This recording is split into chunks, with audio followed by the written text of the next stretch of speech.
From the park that brought you okay rides like Batwing, Apocalypse, and Wild One, comes another mediocre coaster that is one of the most generic and overused names of all time, Superman.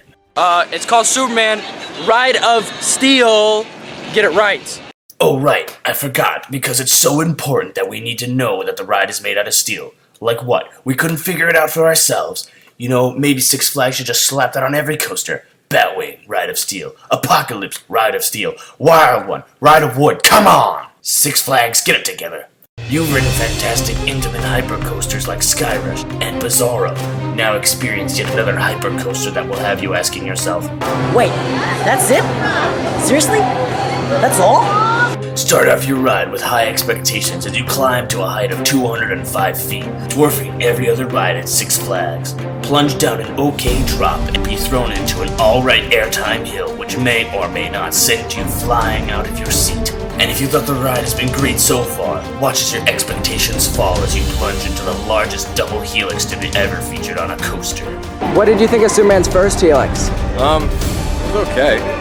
Emerge from the somewhat intense baked turn and glide across the randomest element to be featured on a hypercoaster, which is no element at all. Just pure blank, boring, straight track, which doesn't really quite make any sense. Really, what were the manufacturers thinking?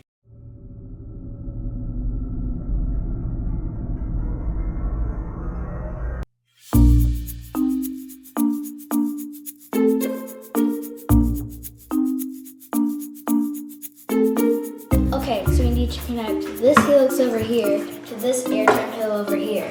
Well, what element should we put between them? We could add in a baked turn or make it go upside down. What if we just add a straight track where nothing at all happens? But wouldn't that be pointless? No!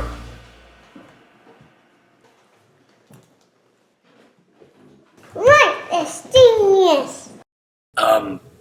Okay then.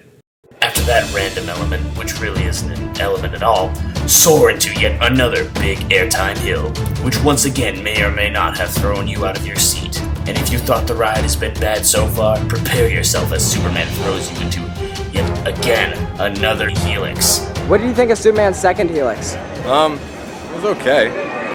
Okay, wait. Anyone else notice that this coaster basically repeats itself over and over again? Like what, could they not think of anything more creative to do?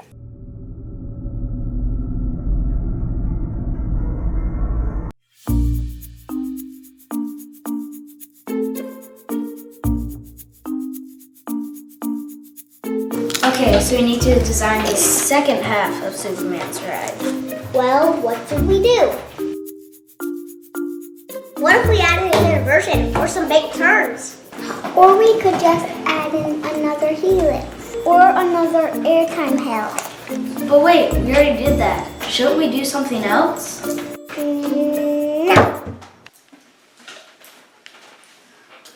He's right, it's brilliant. Are you kidding me right now? Superman, ride of iron, carbon, molybdenum, manganese, chlorium, and nickel mixed together in a glass pan and baked at 350 degrees for 45 minutes.